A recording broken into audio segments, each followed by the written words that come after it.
You can install Active Directory certificate services in a couple of different ways. The first is to use the add roles and features in Server Manager. So you'd go in to add roles and features, and then your selection, you would choose after Active Directory certificate services from the list, and then walk through the install. We are going to use 2 PowerShell scripts instead that do the same thing.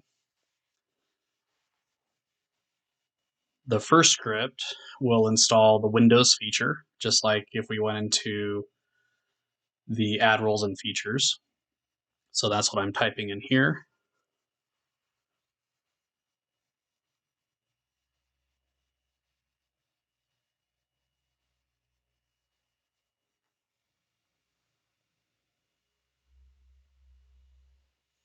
And then as we execute it, it can take a little while to finish the installation of it.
And once Active Directory certificate services is installed, we will then execute a second script that will set the role of the ADCS as the enterprise root certificate authority.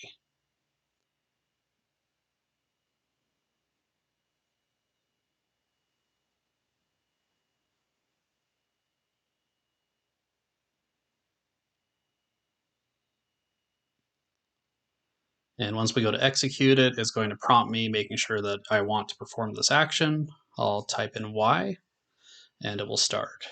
Once it completes, we can then go to Server Manager and see that the ADCS role has been added to the server by refreshing the dashboard.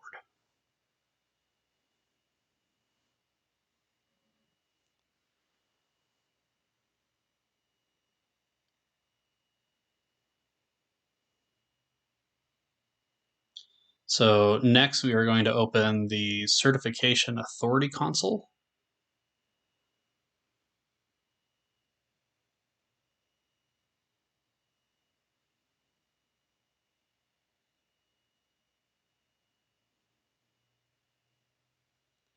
And in here, we will create a new template that will be used to issue certificates for our servers. We'll select Certificate Templates and Manage. And then if we scroll to the bottom of the list, we'll see a template for Web Server. We're going to right-click on it and select Duplicate Template. And on the General tab, we're going to rename the template to something that makes sense to us.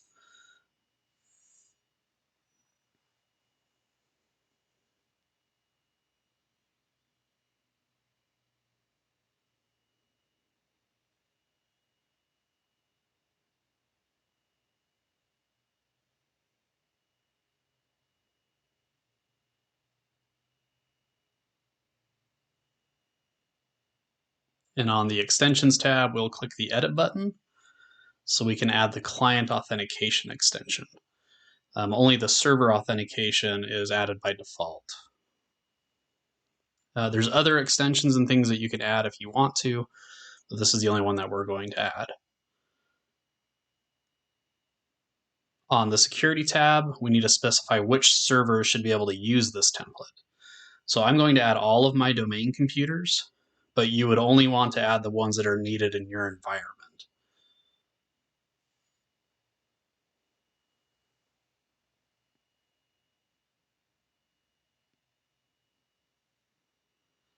And once we've added those, I'm going to give them enroll and auto enroll permission so the certificate can be automatically distributed.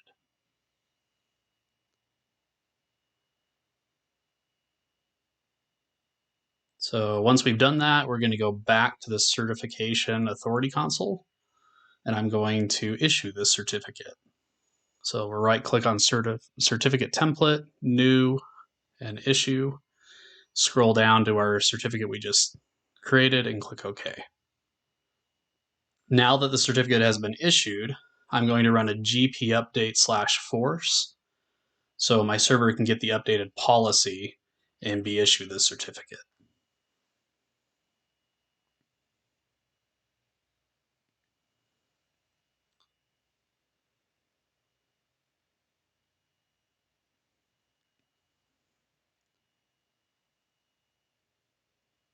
Okay, once the GP update is completed, I now need to install IIS because I didn't have that installed previously, so we can bind the certificate to the correct port in IIS.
And once IIS is completed installing, we can close the wizard.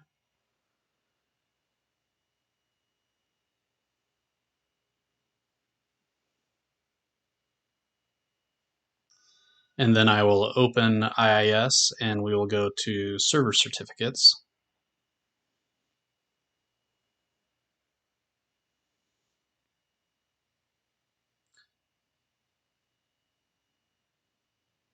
And here we'll see two different certificates. The first certificate is actually the certificate authority certificate. The second one is the certificate that was issued to this server. We are going to use the second one. That's the one that we'll assign everything to. So we can review it and we can make sure that everything is set correctly on the certificate. You can see it has client authentication and server authentication, so we know we're good. So next I'm going to click the Enable Automatic Rebind of Renewed Certificate, so that when the certificate is renewed, we won't have to rebind it manually. It will happen automatically in IIS for us. So next we need to bind the certificate to the port for the default website. So we'll click on Bindings. 443 is not there, so we'll click Add, change the type to HTTPS, change the port to 443, and then we'll select our certificate and click OK.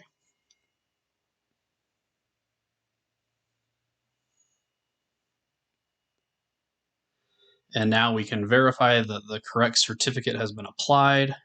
We're just going to browse out to our local host. That'll take us to the default IIS webpage.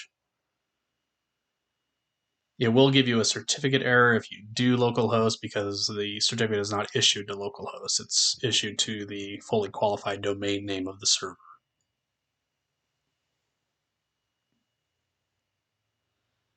So in here we can see the common name that was assigned to it, which is my server name. So we know that that is good. And now if we actually go to the server name and use HTTPS, we can see that we no longer get an error message that the certificate's bad. So we know everything is good to go.